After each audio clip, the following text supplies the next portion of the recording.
How does a man rebuild after his ex-wife and his best friend take his whole life and turn it into a joke? Why would a law firm contact me about an inheritance from an uncle I barely remember? What I heard on that video made every family story I grew up with feel like a carefully built lie. My name is Aaron Cole. I am 35 now. I work as a project manager for a mid-sized company. I am not loud. I do not like drama. I used to think that being calm was enough. I used to think that if I kept my promises, people would respect me. That was before my ex-wife Lila made a new life with Nolan Pierce. Nolan was my best friend for years. We ate at the same places. We watched games on the same couch. He knew my habits. He knew my weak spots, too. When Lila left, it was not a slow ending. It was a door closing in my face while someone else already held the handle from the other side. I did not fight in public. I did not beg. I did not post online. I did not call people to take sides. I just kept going to work, paying what I had to pay, and trying to stay steady. People often say they respect calm men, but what they mean is that calm men are easy to ignore. After everything, I moved into a small apartment on the edge of town. It had thin walls and a loud fridge.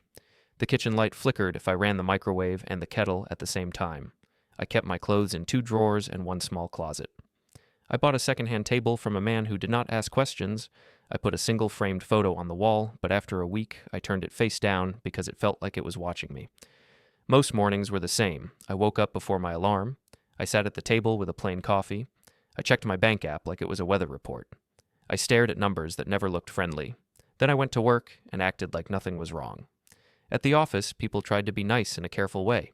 A coworker would ask how I was doing, but their eyes would already move away.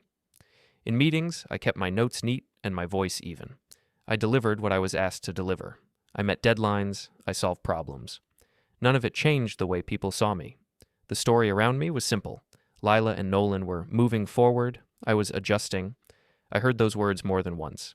A manager said he hoped I was staying positive. I told him I was focused on work. Another coworker said it must be hard to start over.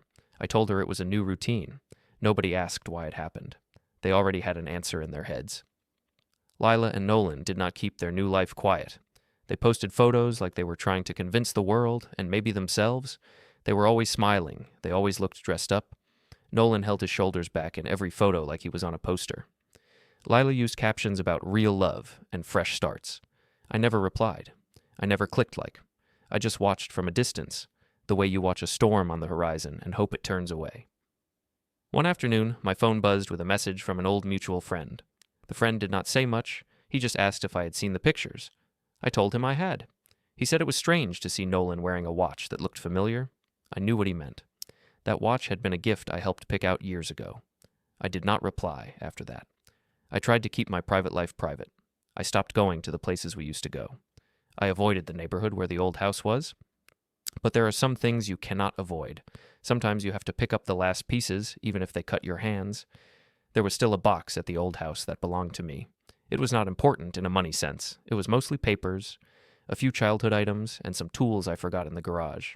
I could have let it go, but I did not like the idea of leaving parts of my life behind like trash. So on a Friday after work, I drove to the house. The sky was gray and low. The street looked the same, but it did not feel like my street anymore. I parked on the curb instead of the driveway, like I was visiting someone else's place. I sat in my car for a moment and breathed slowly, the way I do before a hard meeting. When I got out, I saw Nolan in the driveway. He was standing near the garage door, holding a drink like he belonged there. He looked at me the way a man looks at a delivery that arrived late. He did not wave. He did not ask how I was. He said he thought I was done with this place. His tone was casual, but his eyes were sharp. I told him I was there to pick up 1 box and leave. I kept my voice flat. I did not step toward him. I did not step back either. I just held my car keys in my hand and looked at the front door. The door opened before I could knock. Lila stood there like she expected a fight. She did not look surprised to see me. She looked annoyed. She said I was making things uncomfortable again. She said Nolan was helping her feel safe and stable, and I should not bring old tension to the house. She said she wanted peace. I listened and did not argue. I told her I would take the box and go. I said I did not want to talk. I said I did not want conflict. I just wanted my property. Nolan stepped a little closer, not close enough to touch me, but close enough to make a point. He said I needed to accept reality. He said Lila deserved someone who could lead. He said I was always too quiet and too soft. He said that is why things happened the way they did. He said I should be grateful they were not being harsh with me. I did not respond to his words one by one. I did not correct him. I did not defend myself. I have learned that when someone wants to press you down, your words become their fuel. I just repeated that I was taking my box and leaving. Lila turned her head and called for someone inside. A few seconds later, I heard laughter from the living room. There were people there. I did not know it would be a social night. I did not know they had guests. That small detail mattered because it explained their confidence. They had an audience. A man I did not recognize walked to the door and looked at me like I was a problem on the porch. Lila told him I was there for old stuff. Nolan smiled at the man and said I was having a hard time letting go. The man chuckled like it was a small joke and not a human life. Lila went back inside and came out with a box. It was taped, but not neatly. It looked like someone rushed it. She held it out with straight arms, like she did not want to get too close. She said she hoped this was the last time. She said she wanted to move on fully. She said she did not want my energy around her new life. I took the box. It was heavier than I expected. It had a smell of dust and old cardboard. I nodded once and turned back to my car. As I walked, I heard Nolan say something to the guests inside. I could not catch every word, but I heard my name, and I heard laughter again. I did not stop. I put the box in my trunk gently, like it was fragile. I closed the trunk and sat in the driver's seat. My hands were steady on the wheel, but my chest felt tight. I looked at the front windows of the house. I could see movement inside, shadows crossing the light. It was like I had become a ghost in my own story. On the drive back, I did not turn on music. I just listened to the road noise and the air vent. I kept thinking about how easy it was for them to rewrite the past. Nolan used to call me his brother. Lila used to say my calm made her feel safe. Now they acted like I was always the problem. When I got home, I carried the box into my apartment and set it on the kitchen floor. I did not open it right away. I washed my hands. I took off my shoes. I stood at the sink and stared at the wall for a long time. My phone buzzed. It was a message from my mother. She asked if I had been at the house. She said Lila told her I caused stress again. She said I needed to stop showing up and making things harder. She said I should think about the future and not cling to the past. I read it twice. I did not reply. I put my phone face down and sat at the table. It was not just Lila and Nolan anymore.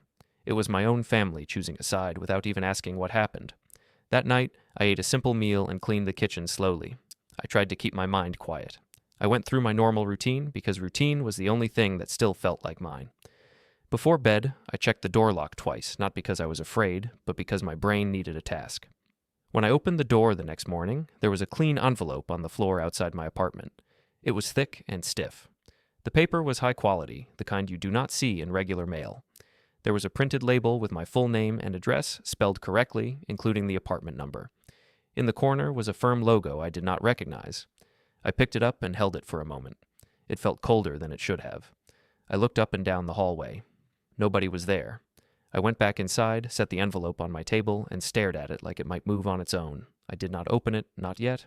I made my coffee first. I sat down. I listened to my fridge hum. Then my phone vibrated with a call from an unknown number, and I watched it ring while that envelope stayed on the table like a quiet warning. I did not open the envelope that morning. I put it under a plain folder on my table and went to work like normal. I told myself I would deal with it later, when my head was clear. That was my habit.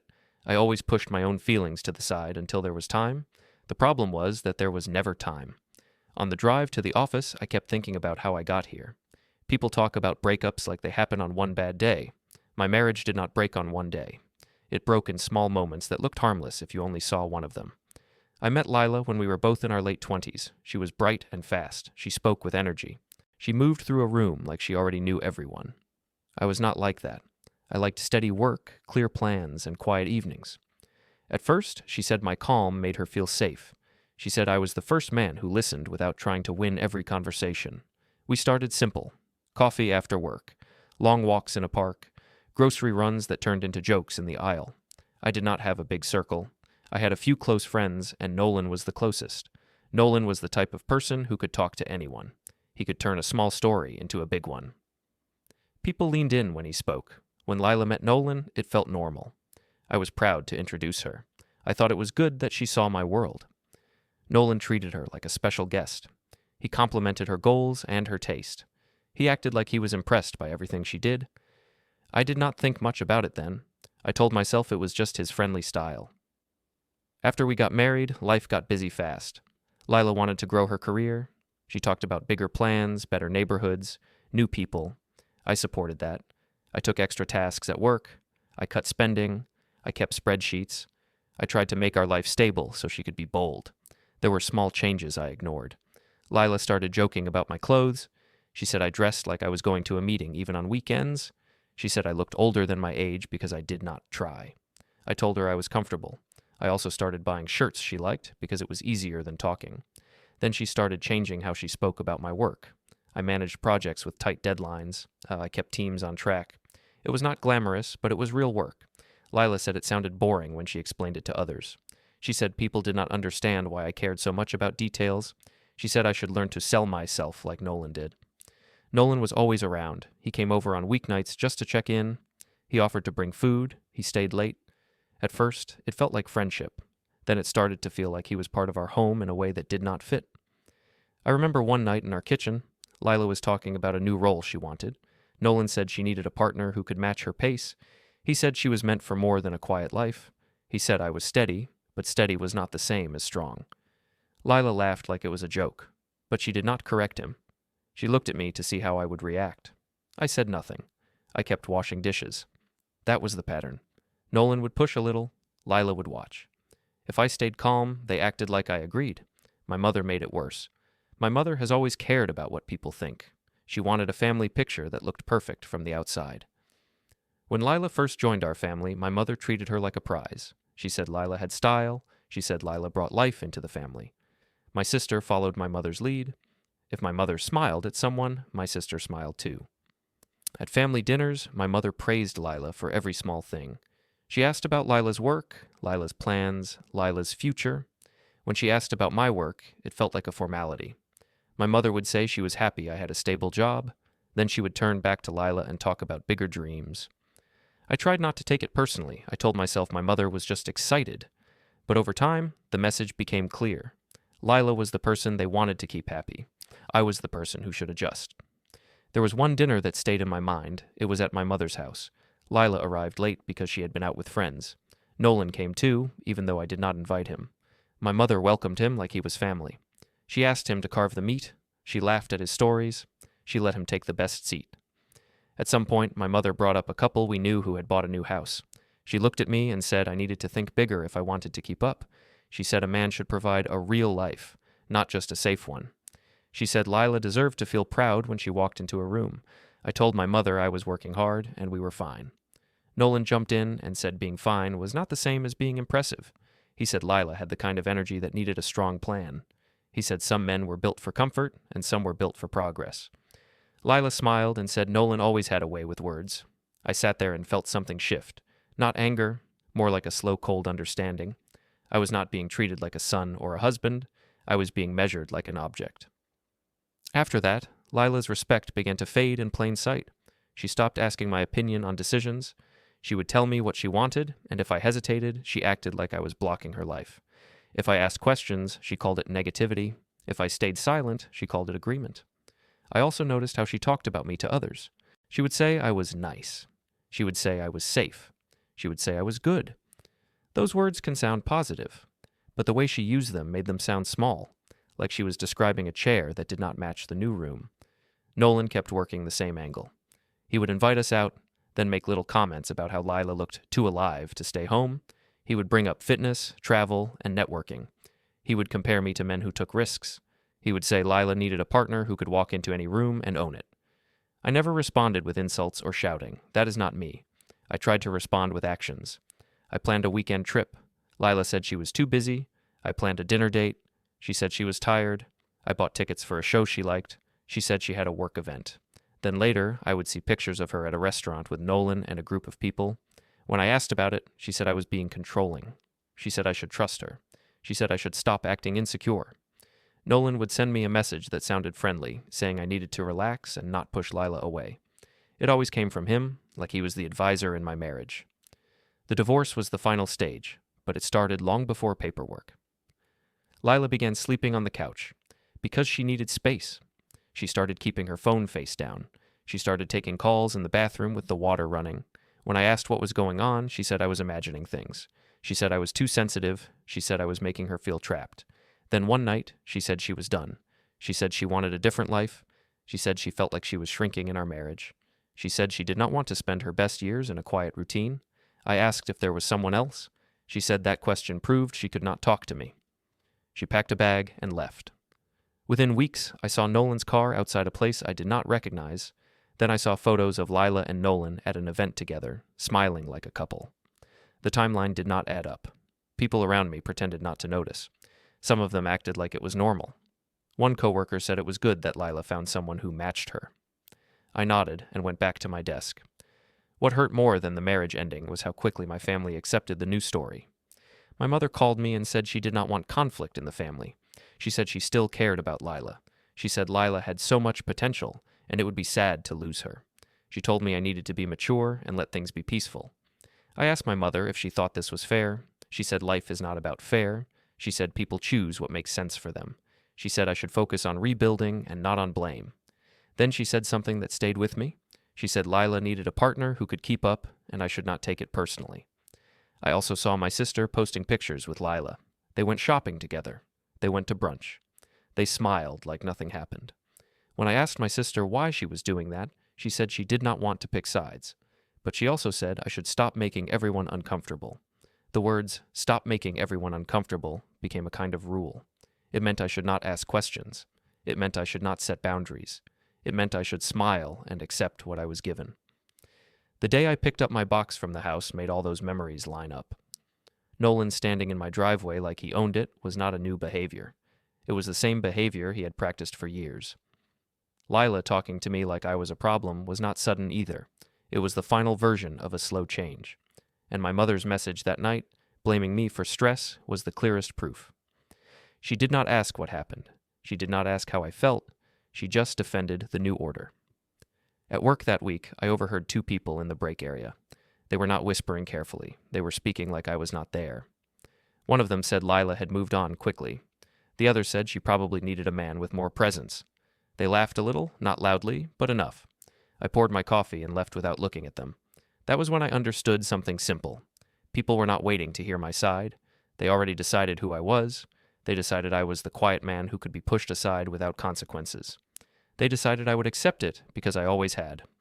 I drove home that day and sat in my car for a long time before going inside. I looked at my apartment building. I looked at the windows. I thought about how easy it was for others to shape my life with their opinions.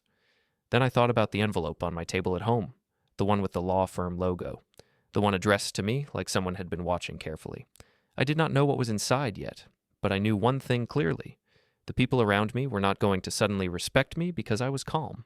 If anything, my calm had been used as proof that I would never push back. I finally opened my phone and listened to the voicemail from the unknown number. The voice sounded calm and trained, like someone who makes calls all day. The person said they were calling from a law office.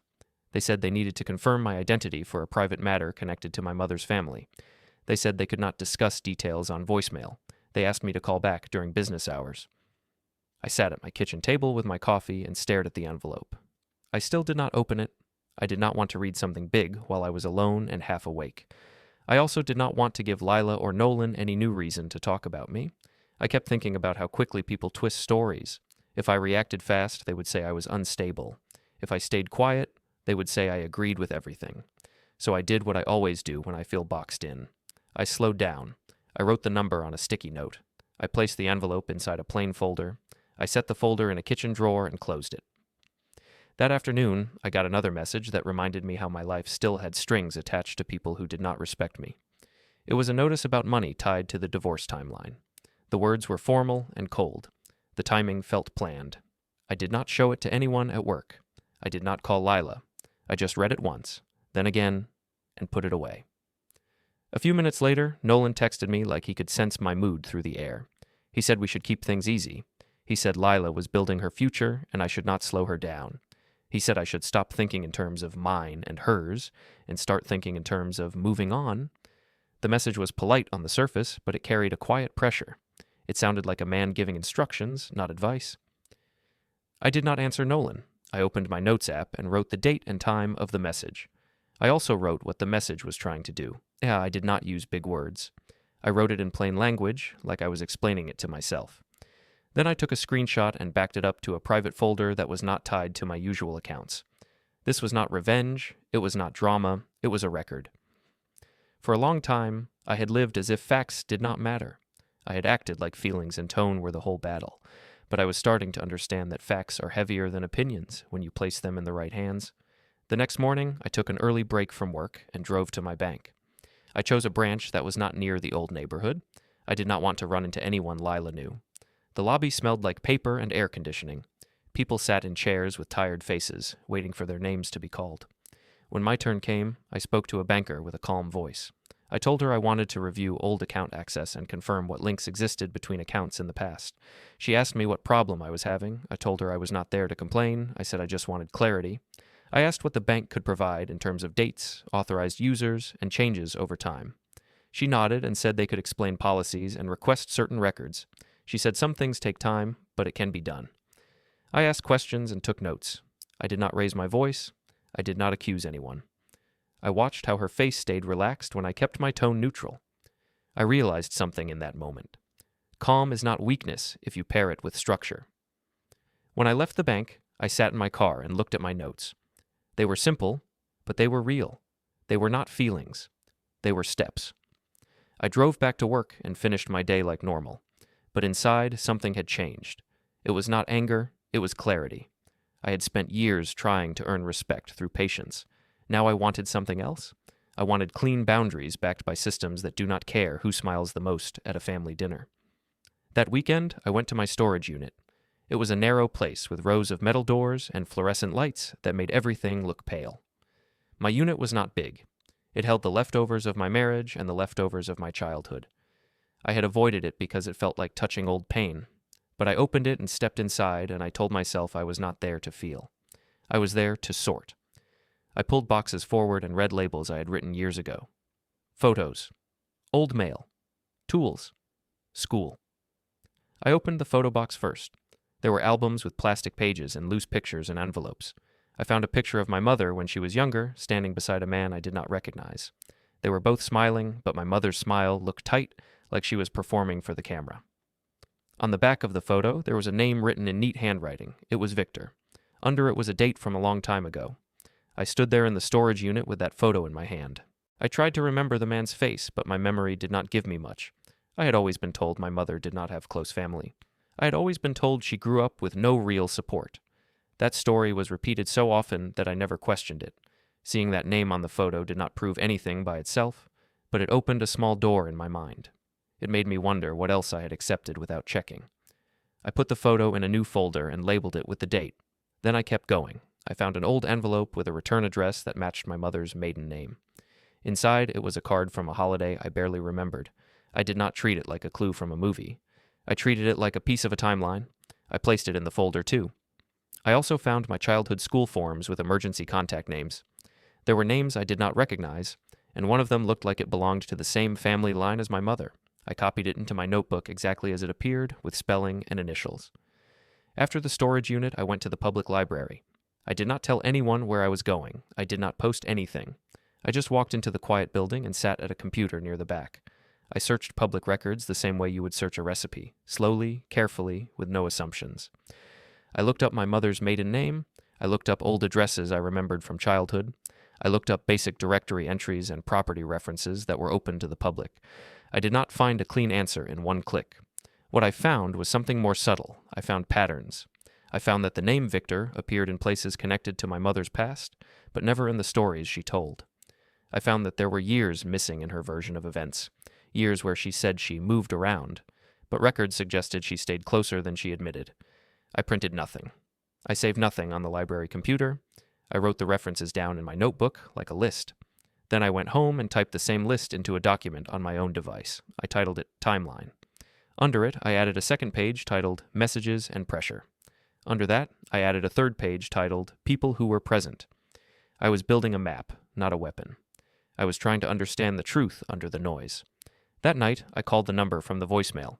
A receptionist answered and transferred me. The person I spoke to said they could not discuss details until they confirmed who I was. They asked simple questions, my full name, my date of birth, and my current address. They asked if my mother's name was Karen Cole. I said yes. They asked if I had ever met someone named Victor from my mother's side of the family. I told them I had a faint memory from when I was a kid, but nothing clear. The person paused for a moment and said they understood. They said the matter was sensitive and time-bound. They said they would schedule a formal meeting. They told me what to bring: identification and one document that proved my current address. They also told me not to discuss the call widely until after the meeting. They said it was for privacy reasons and also to prevent confusion. Their tone was polite, but firm. It sounded like a process that had rules. When I hung up, my apartment felt smaller than usual. Not because I was afraid, because I realized I had been living inside other people's stories for a long time, and now a different story was trying to reach me through official channels. The next day, my mother invited me to dinner. She said it was a small family meal. She said she wanted to check on me. I went because I wanted to see something with my own eyes. I wanted to measure her words against her behavior. At her house, the table looked perfect. The food was arranged like a photo. My mother talked about work and weather and shopping. She did not ask how I was sleeping. She did not ask how I was handling the divorce pressure. She did ask if I had spoken to Lila. She said Lila was stressed and needed space. She said I should stop reacting to Nolan because Nolan was helping. She kept using that word, helping, like it erased everything else. I told my mother I was handling things properly. I said I was focusing on facts and process. She narrowed her eyes a little, like she did not like that answer. Then she asked me if I had received any strange mail recently. The way she asked was casual, but her fingers tightened around her glass. I watched that detail more than her smile. I told her I received some mail, like anyone does. I did not say more. My sister Beth tried to lighten the mood. She said I should go out more and stop living like an old man. She said Lila and Nolan looked happy, and I should want that for them. She said it was better for everyone if I stayed quiet and moved on. I nodded and said I understood what she meant. I kept my voice calm. Inside, I was placing that moment into my people who were present page, even though it happened in a dining room, not in a courtroom. It was another piece of pattern. They were not just supporting Lila. They were managing me. When I got back to my apartment, I opened the kitchen drawer and took out the plain folder. The envelope was still sealed. I held it in my hands and felt the weight of it. I did not need to read it to understand what it represented now. It represented a door that did not belong to Lila or Nolan or my mother. It was a door that belonged to a system with rules. I set the envelope back in the folder. I placed the folder beside my notebook. Then I opened my calendar and typed in the meeting date the law office gave me. I used a simple title. I did not decorate it with emotion. I just wrote what it was and when it was.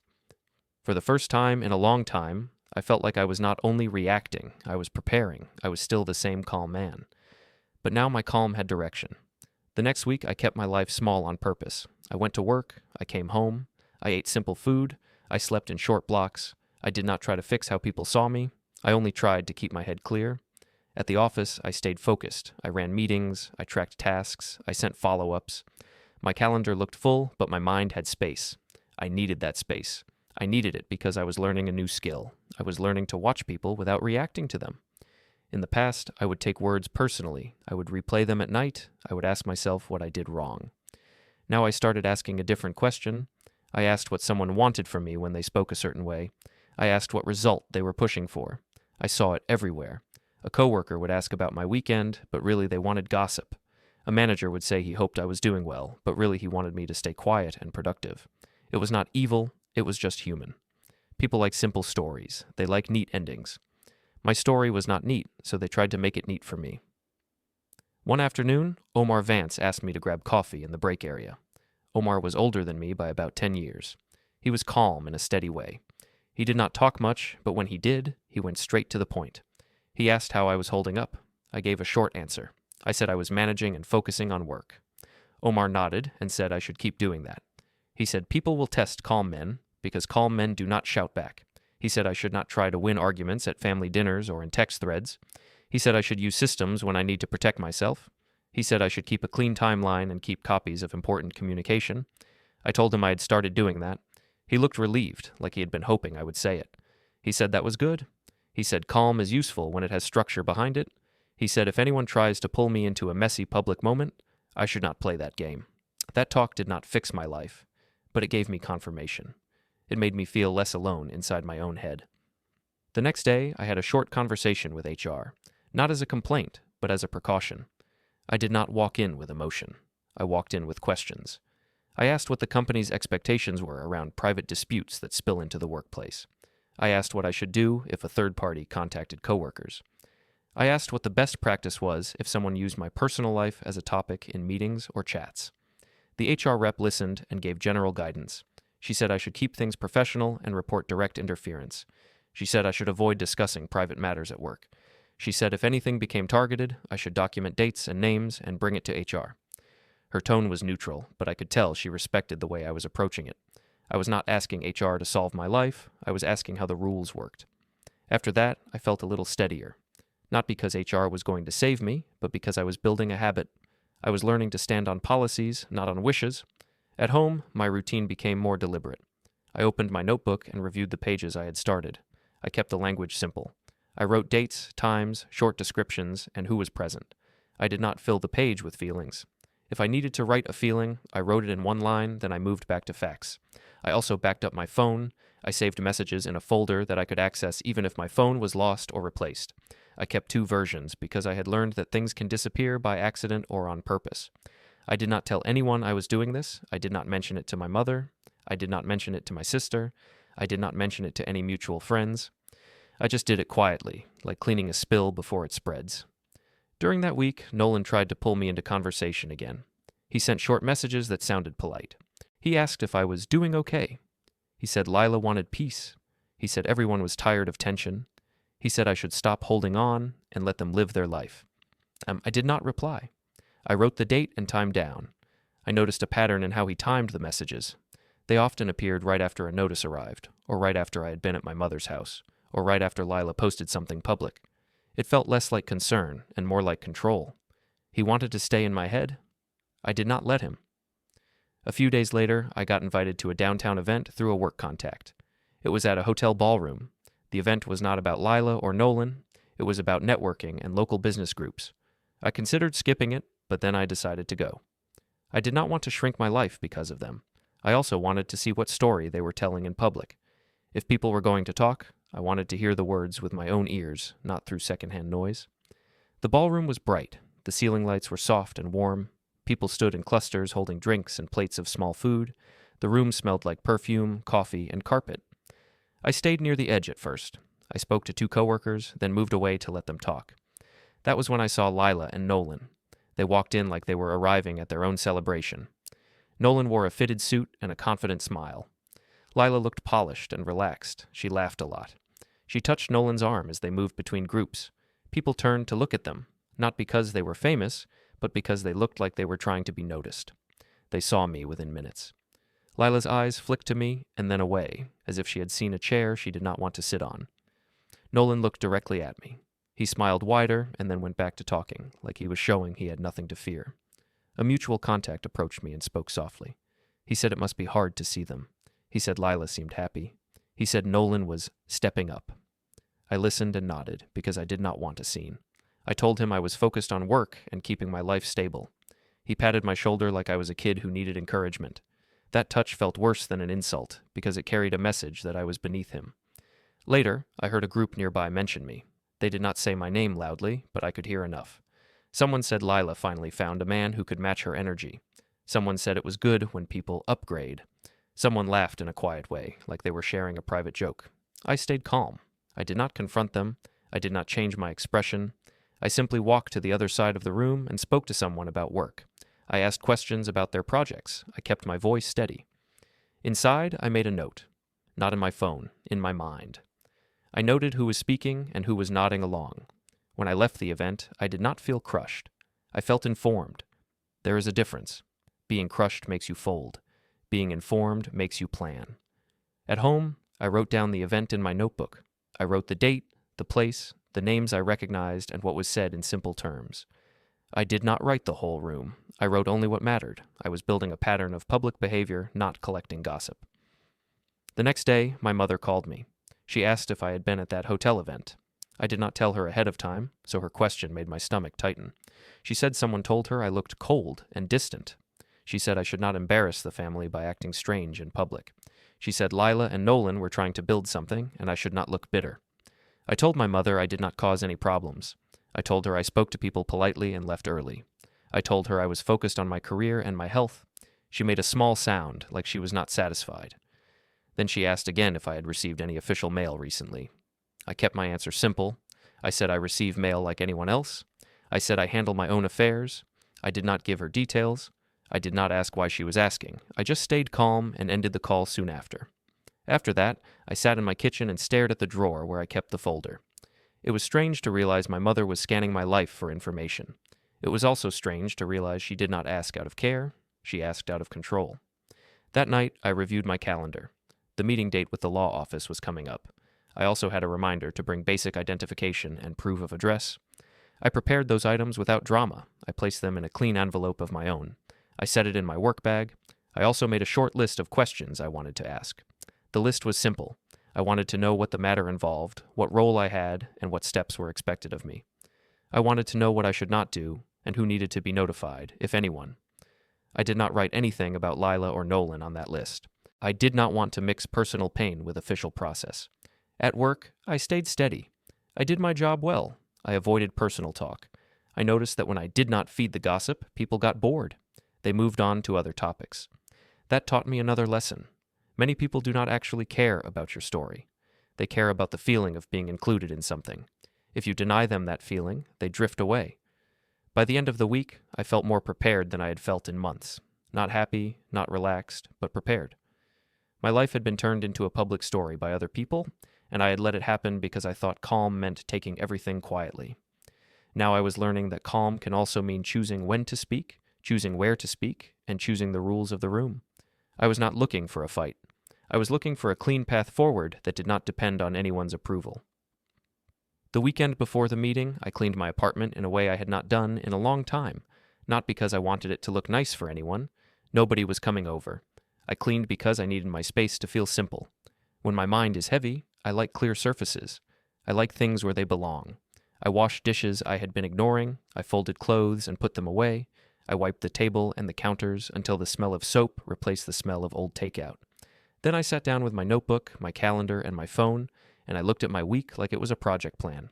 I did not write big goals. I wrote small steps. Bring identification. Bring proof of address. Arrive early. Keep my tone steady. Ask direct questions. Listen carefully. Take notes. Do not argue. Do not explain my feelings to people who do not handle feelings with care. I also made a second list, shorter and more private. It was about boundaries. I wrote that I would not respond to pressure messages. I wrote that I would not answer my mother's questions about my mail. I wrote that I would not take calls from unknown numbers after 9 p.m. I wrote that if I felt my chest tighten, I would pause, breathe, and speak slower, not faster. On Monday, my mother sent a message early in the morning. She said she wanted to have lunch and clear the air. She used that phrase when she wanted information. She also used it when she wanted me to agree to something without making a fuss. I read her message, put my phone down, and waited 10 minutes before replying. Then I told her I was busy with work and would reach out another time. I did not add a reason. I did not apologize. I just stated it calmly. A few minutes after that, Nolan sent a message. He said he heard I had been asking questions at the bank. He said I should not create problems for Lila. He said Lila was finally calm and I should not disturb her. He said people were watching how I acted, and it would be better for my future if I stayed reasonable. I stared at the message for a long moment. He was not supposed to know what I did at the bank. That meant someone talked. It could have been a guess, but it felt too specific. It also sounded like a warning. He wanted me to feel watched. He wanted me to imagine eyes on me from every angle. I did not reply. I took a screenshot, saved it to my folder, and wrote the date and time in my notebook. Then I went to work. At work, I kept my day clean and normal. I joined calls. I followed up on tasks. I answered questions with short answers. When someone asked how I was doing, I said I was fine and focused. I did not share personal details. The less people knew, the less they could carry back to others. During lunch, Omar sat with me again. He did not ask about my private life directly. He asked if I had been sleeping. I told him I was sleeping enough. He nodded and said that was important. Then he said something that stuck with me. He said that when people think you are quiet, they often assume you are alone. He said I should remember that being quiet does not mean being isolated. It just means choosing my words. I told him I was learning that. He asked if I had support on the paperwork side. I told him I had guidance. I did not say more. He nodded again, like he understood what I was not saying. That evening, I went to the coffee shop near the courthouse. I picked a corner table. I did not bring anything dramatic. Just my notebook and a plain pen. I was not meeting anyone there. I was testing my own nerves. I wanted to sit near the place where things were going to happen and see how my body reacted. The coffee shop was quiet. The sound was soft. Cups, footsteps, a low radio in the background. I watched people come in and out. Some looked stressed. Some looked bored. Some looked like they were trying to stay calm. I realized I was not special in that room. Everyone there had something they were dealing with. That made me feel lighter. It reminded me that systems are built because life is messy for many people, not just for me. When I got home, my sister called. I did not answer right away. I let it ring. Then she called again. I answered on the second attempt because sometimes she only calls twice when she has a purpose. She said she wanted to check on me. She said she heard I had been acting distant. She said people were worried. She said I should not shut everyone out because family was all I had. Then she shifted, the way she always did, from caring words to control. She said my mother was stressed. She said Lila was stressed too. She said Nolan was trying to keep things peaceful. She said I should not make the situation worse by digging into old details. I told her I was handling my own affairs. I told her I was staying professional and calm. She asked what that meant. I repeated it in simpler words. I said I was taking care of things through proper channels. I said I was not going to argue in text messages or at dinners. I said I wanted everyone to stop asking me questions that were not their business. There was a pause. Then she said I was being cold. She said I was making it hard for everyone to move on. She said I needed to accept that Lila and Nolan were a couple now and stop living in the past. I told her I heard her. I told her I was not asking her to agree with me. I was asking her to respect my boundary. Then I ended the call politely. After that, I sat on my couch and stared at the wall. My apartment was quiet in the way only a small place can be quiet. No footsteps above me, no voices in the hallway, just the hum of the fridge and the distant sound of traffic. I thought about how they kept telling me to move on, but they would not let me move on in peace. They wanted me to move on in a way that protected their comfort. They wanted me to move on while still being available, still being manageable, still being the person they could point to when they needed someone to blame. The next day, I went to the bank again, but this time I did not ask new questions. I asked for a clear outline of what requests were possible, what timelines were normal, and what my role was in any changes. The banker gave me general guidance. I thanked her and left. I did not carry any papers out in my hands. I kept my notes private. That afternoon, Lila posted new photos online. I did not search for them. I did not follow her. But mutual connections had always been a leaking pipe. A coworker mentioned that Lila and Nolan were planning a big celebration soon, like a fresh start event with friends and family. The coworker said it with a smile, like it was a good thing. Then he looked at me and waited, like he wanted to see pain on my face. I kept my expression neutral. I said I hoped everyone enjoyed themselves. Then I turned back to my work. That night, I opened the drawer and looked at the plain folder again. The envelope inside was still sealed. I did not open it. I did not need to. I already had a meeting scheduled. The meeting had a place and a time, and the person on the phone had told me what to bring. Whatever was inside the envelope, it was part of a process that did not require me to panic. I checked my calendar one more time. I packed my work bag carefully. I placed my identification in a small inner pocket. I placed proof of address in another pocket. I placed my notebook and pen in the main section. I set my alarm for earlier than usual. Then I went to bed.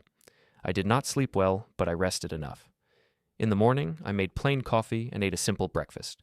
I did not scroll on my phone. I did not check social media. I did not want to feed my mind other people's noise. I wanted my mind to be mine for at least 1 hour. Before I left, I looked at myself in the mirror. I did not practice lines. I did not try to look tough. I just checked that I looked clean and normal. I reminded myself that normal is powerful in official places. Normal does not trigger alarms. Normal does not invite control. Normal lets you walk through doors without becoming a story. On the drive, the sky was clear. The roads were busy. People moved with purpose, like they always do. I parked a few blocks away and walked the rest of the way. I liked the feeling of my feet on the pavement. It kept me steady. I reached the courthouse area early. I stopped at the coffee shop for 5 minutes, not to sit, just to breathe and look around. I watched the doors across the street. I watched people come and go. I felt my chest tighten slightly, then loosen again. I reminded myself of my list. Speak slower. Listen. Take notes. Let the process do its job. Then I walked toward the courthouse entrance. From a distance, I saw familiar faces near the security line. Lila and Nolan stood together, close enough to look united. My mother was there too, dressed like she was attending a formal event. My sister stood beside her, scanning the area like she was watching for me. They had all arrived early, just like I had. They were not there by accident. I kept walking at the same pace. I did not change direction. I did not stop to compose myself. I did not rush either. I joined the line a few steps behind them, held my bag strap in my left hand, and waited quietly as the security staff guided everyone forward.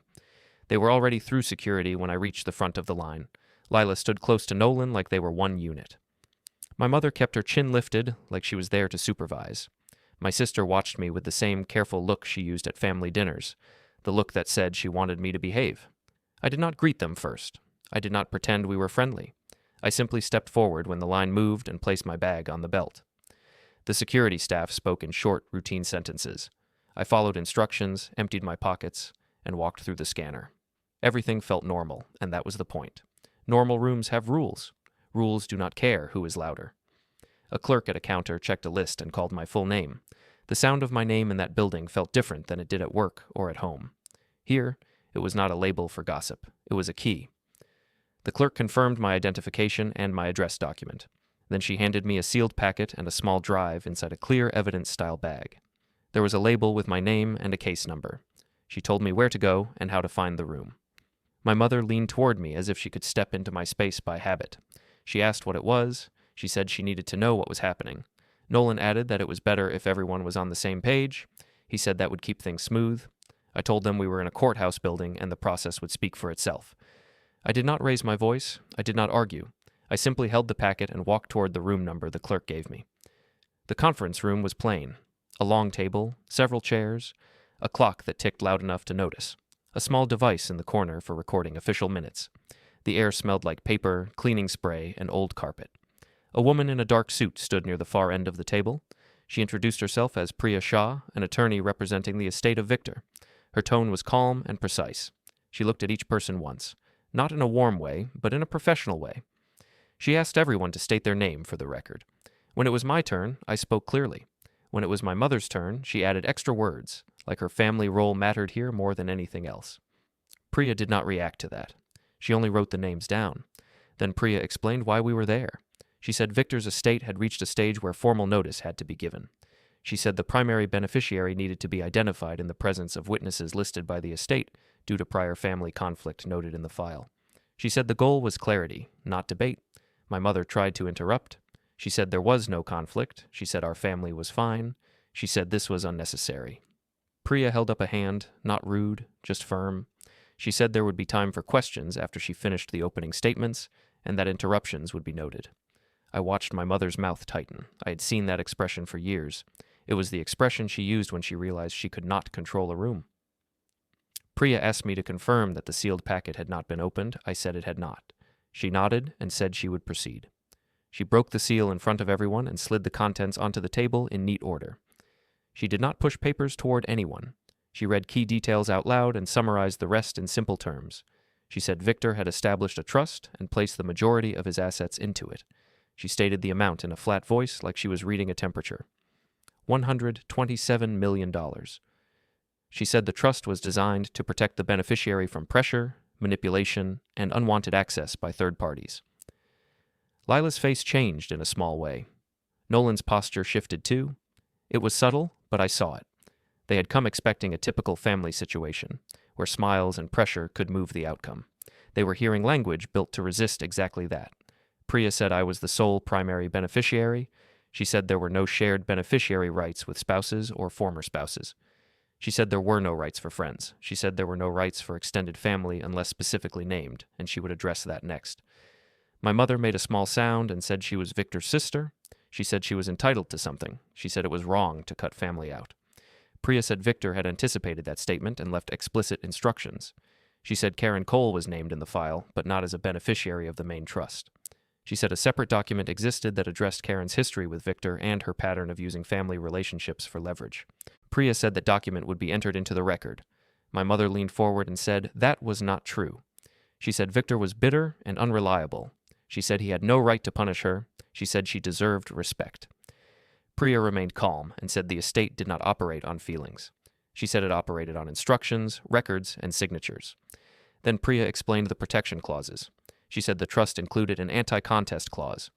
If anyone attempted to challenge the trust or pressure the beneficiary to redirect funds, the challenge would trigger penalties defined in the trust terms. She said those penalties were not personal, they were structural. They existed to prevent exactly the kind of scene that was trying to start in that room. She also said the trust included a no contact and no pressure provision during the transfer process. She said any direct pressure on me, including repeated calls, messages, or third-party pressure, would be recorded as part of the file. She said the estate had already logged certain communications and noted timing patterns. Nolan opened his mouth as if to speak. Priya looked at him and asked if he had legal standing in this matter. Nolan hesitated. He said he was there to support Lila, and Lila was family. Priya said Lila was not family under the trust definition and had no standing. Lila tried to speak then. She said she was my former spouse and had been part of my life for years. She said what happened between us did not change the fact that we had built things together. Priya said the trust did not rely on personal stories. She repeated that Lila had no standing and Nolan had no standing. She said they were present only because their names had appeared in the estate's background notes as possible sources of pressure. My sister's eyes moved from Priya to my mother, then back to me. She looked like she wanted to disappear into the wall. Priya then picked up the small drive bag and held it up. She said Victor left a recorded message intended for me to be played in this setting with witnesses present because Victor expected family pressure after the trust disclosure. She said the message was part of the estate file. She connected the drive to a small device on the table. The room fell quiet in a way that felt heavy. Even the clock seemed louder. The video started. Victor appeared on the screen sitting in a plain room with soft light. He looked older than the picture I had found in my storage unit, but his eyes were steady. He spoke in a calm, direct voice. He said he was speaking to me, Aaron, and that he expected I would be surprised. He said he was my mother's brother. He said he met me once when I was young and that I would not remember clearly because I was a child and adults controlled the space around me. He said he watched my life from a distance because my mother made direct contact difficult and then impossible. He said he followed my progress through public milestones and quiet updates he received from one or two people who still cared about truth. He said he did not interfere when I was younger because he believed stability matters, and my mother used instability as a tool. Then he said the one thing I did not expect. He said my mother's main life story was not real. He said she did not grow up alone and unsupported. He said he supported her for years, financially and practically. He said she accepted help and then told everyone she was a lone survivor, because that story gave her power in rooms where sympathy mattered. He said he tried to set up support for me too. He said he set up an education fund when I was young. He said the fund was redirected before it reached me and that this was documented. He said he confronted my mother privately and she cut him out completely after that. He said she did it to keep control over family narrative and money flow. My mother's face went pale. Her hands gripped the edge of the table. She tried to speak, but no words came out at first. My sister stared down at her own hands. Victor continued. He said he heard about my divorce and how the story was being told publicly. He said he heard that the same pattern was repeating, with new names and new rooms, but the same pressure. He said he did not want me to spend the rest of my life being managed by people who call it love. He said the trust was built to give me leverage, but also to give me peace. He said that was why it had firm conditions. He said anyone who tried to use me would lose access permanently. He said anyone who tried to shame me would reveal themselves in the process. The video ended. For a moment, nobody moved. Even Nolan's usual confidence was gone. Lila's mouth was slightly open, like she had prepared a speech and then lost the stage. My mother finally spoke. She said Victor was lying. She said he always tried to hurt her. She said I could not believe him. She said I was her son and I owed her trust, not him. Priya waited until my mother finished. Then she slid a thin stack of papers toward the center of the table, not to my mother, but toward the official recorder's position. She said the estate file included records supporting Victor's statements. She said it included dated transfers, letters, and acknowledgments. She said it also included a formal notice of repayment demand tied to funds Victor classified as loans, not gifts, due to misuse documented later. My mother's voice rose. Priya asked her to lower it. She said this was not a debate room. She said if Karen continued to disrupt proceedings, security would be called and the record would reflect it. Nolan tried a different angle. He said I should be careful because money changes people. He said family matters more than paperwork. He said I should not let a stranger rewrite my past. I looked at Nolan and spoke for the first time directly to him in that room. I told him Victor was not the one who rewrote my past. I told him the people who laughed on my porch and told me to accept being erased were the ones who rewrote it. I told him I was done living in stories other people wrote for me. Priya asked if I understood the next steps. I said I did. She asked if I wanted all communication routed through her office during the initial period. I said yes. She then stated, for the record, that all parties present were formally notified of the trust structure and the no-pressure provisions. She said future contact that violated those provisions would be documented. She said Lila and Nolan were to leave the process alone because they had no standing. She said my mother and sister were to communicate only through counsel if they had concerns, and that any attempt to recruit other people to pressure me would be treated as interference. Priya closed the file folder with a soft, final sound. She stood and said the meeting was complete. I gathered my identification and my notebook. I did not look at Lila. I did not look at Nolan. I looked at my mother one last time. Her eyes were fixed on the table, not on me. I walked out of the conference room and into the hallway. Behind me, I heard chairs shift and a strained voice start to speak, then stop. The door closed and the latch clicked. I kept walking toward the exit while my phone stayed silent in my pocket for the first time in a long time.